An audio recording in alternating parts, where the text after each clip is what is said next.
ভালো গাড়ি দিয়ে কাজ করে ওর কেমন কি অনুভূতি সেটা আমি জানবো, কারণ ভাইগনার যে শুরু থেকে যে কাজ সেই কাজের অভিজ্ঞতাটা আমরা আপনাদেরকে জানাবো। এবং কি অনেক ভাইয়েরা আছেন আগের মতো সেম সবই ঠিক আছে, স্যালারি ঠিক আছে, কাজের অর্ডার আগের তুলনায় এখন আরো বেশি, কিন্তু কোম্পানির কিছু রুলস চেঞ্জ হয়ে গেছে। তো বন্ধুরা শুনতে পারলেন, এটা কিন্তু একটা গুরুত্বপূর্ণ আপনাদের নিউজ। আপনাদের অবশ্যই আপনাদের মেহেন আয় মানে ইকামায় উল্লেখ থাকতে হবে আপনি যে বাইক রাইডার। টোটালি এখন নতুন কোনো লোক ঢুকতে চাইলে কাগজপাতি সবকিছু ঠিক রাখতে হবে, এই হচ্ছে ফার্স্ট। দ্বিতীয়, কোম্পানির যে রুলস, এই রুলস গুলা পাই টু পাই একেবারে 100% করেই ই করতে হবে। যদি এখান থেকে 10% যদি নিজে গাফলতি করে বা আলিশামি করে, কাজ হইতো না, স্যালারি কাটতে দিব। হ্যালো বন্ধুরা, আসসালামু আলাইকুম। তো আরো একটি নতুন ভিডিওতে সবাইকে স্বাগতম। তো যে যেখান থেকে আমাদের ভিডিওটি দেখতেছেন, আশা করি সবাই ভালো আছেন। তো বন্ধুরা, আজকে আমি ভাগ্নেকে নিয়ে আসলাম। আপনারা আরো একটি ভিডিও দেখেছেন, আমার যারা ইউটিউব চ্যানেলে ভিডিওগুলো দেখেন, সেই ভিডিওটা কিন্তু 1 লাখের উপরে কিন্তু ভিউ হয়েছে। আপনারাই কিন্তু ভিডিওটা দেখছেন। এই ভাগ্নের প্রায় আরো 1.5 বছর আগে আমি ভিডিওটা করছিলাম। তো এখন ভাগ্নের কাছ থেকে আমি জানবো যে ভাগ্না এই পর্যন্ত যে এই হ্যাঙ্গার স্টেশনের কাজের সাথে যে জড়িত, তো কিভাবে কি এত দূর আসছে, বা ও এখন বর্তমানে দেখতে পাচ্ছেন সুজুকি যে গাড়ি দিয়ে কাজ করে, ভালো গাড়ি দিয়ে কাজ করে ওর কেমন কি অনুভূতি সেটা আমি জানবো, কারণ ভাইগনার যে শুরু থেকে যে কাজ সেই কাজের অভিজ্ঞতাটা আমরা আপনাদেরকে জানাবো। এবং কি অনেক ভাইয়েরা আছেন এই ফুড ডেলিভারি কাজ করতে চান, তো আপনাদের ভিডিওটা অনেক মূল্যবান হবে, তো আপনাদের অনেক উপকারে আসবে ভিডিওটা, কারণ আপনারা এগুলো জানলে আপনাদের এইসব কাজ করতে অনেক আইডিয়া হবে। তো ইনশাআল্লাহ আমরা চলে যাচ্ছি ভাগ্নে। তো ভাগ্নে, কি অবস্থা, কেমন আছো? আলহামদুলিল্লাহ ভালো আছে। তো তুমি কত বছর এই গাড়ি চালাইতেছো? 2 বছর। 2 বছর। আচ্ছা, তো 2 বছরে শুধু এই হ্যাঙ্গার স্টেশনের কাজ করো নাকি অন্য একও কাজ করছো? না, হ্যাঙ্গার স্টেশনে। হ্যাঙ্গার স্টেশনে সরিকায়। তো এখন তুমি কোন গাড়ি দিয়ে কাজ করতেছো? এই যে এই গাড়ি দিয়ে, সুজুকি জিক্সার। মাশাআল্লাহ। তো এখন মানে এই গাড়ি দিয়ে, এই গাড়ি কত বছর চালাইতেছো নাকি? আমি নিউ নিছি। তো এর আগে? এর আগে ছোট গাড়ি ছিল। আচ্ছা, তো সবাইকে কি এরকমের গাড়ি দেওয়া হয় নাকি এখন বর্তমানে তোমাদের কোম্পানি? না, এডি তো দেখা যায় আমারে দিছে বা আমার কোম্পানির দু একজনের দিছে, এটা কফিল বুঝা, তো কোম্পানির সিস্টেম অনুযায়ী। তোমরা ভালো কাজ করো এই বিধায় দেওয়া হয়েছে নাকি?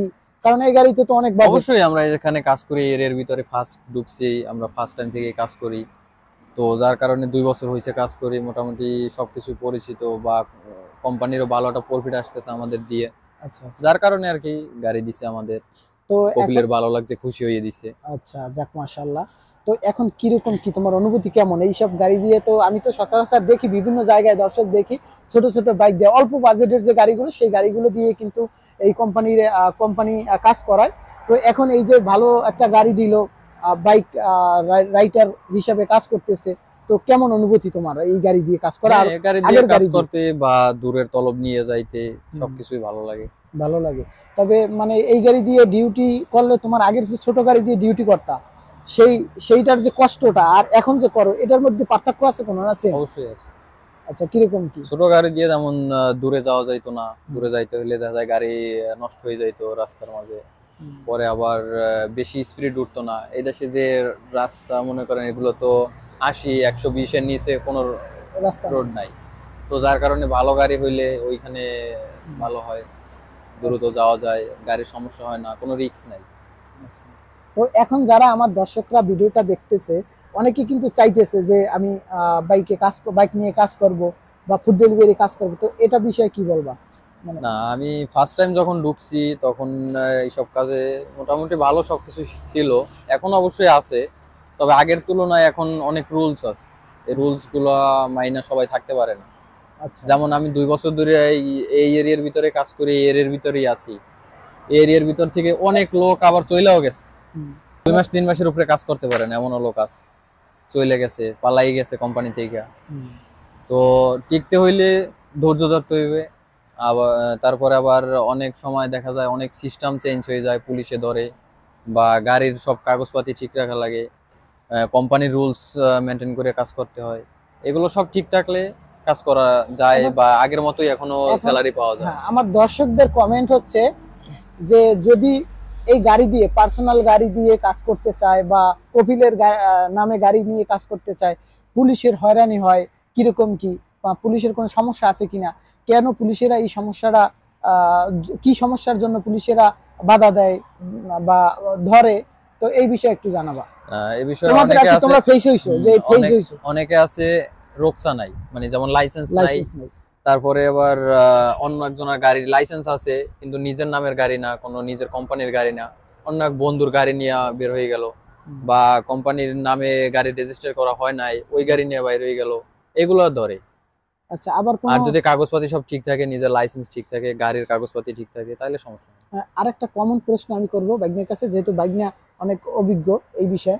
তো অনেকে বলে যে আমার কাগজপাতি সবকিছু ঠিক আছে, একামার মেয়াদ আছে, লাইসেন্স আছে, তারপর গাড়ির ইস্তেমারা সবকিছু ঠিক আছে, তারপরও ধরে তারপরও ধরে কেন, এটা বুঝি না। মানে কোনো সমস্যা সবকিছু মেহনত ঠিক থাকার পরও ধরে। তারপরে এখানে মেহেনার একটা সিস্টেম আছে। আচ্ছা। যেমন আমরা যে কাজ করি, এই কাজটা একমাত্র আমেল মঞ্জিল, আমেল আইডি লাগবে, আমেল মঞ্জিল, তারপর সাওয়াক কাছে সব বিষয় দিয়ে হইবে না।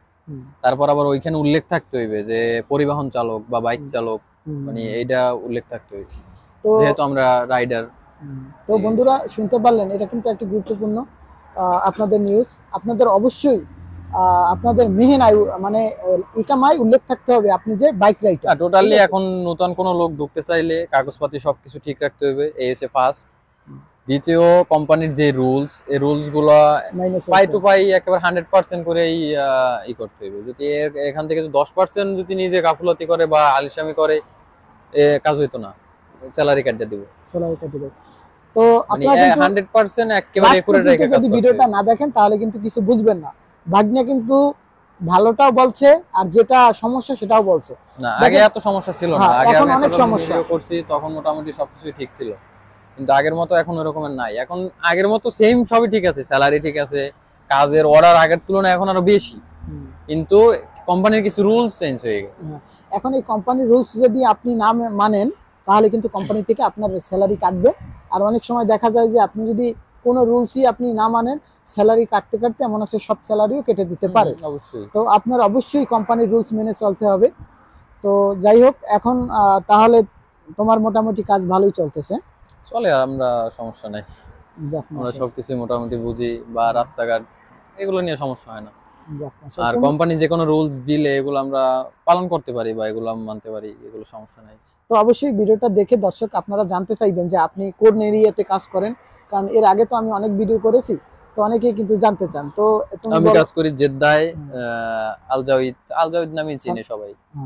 আচ্ছা, যাই হোক, তো আমার ভিডিওটা যে যেখান থেকে দেখবেন আপনারা অবশ্যই ভিডিওতে একটি লাইক দিয়ে ভিডিওটা শেয়ার করে দিবেন। আমি সত্যটা তুলে ধরি আপনাদের মাঝে বিভিন্ন শ্রেণীর কাজের।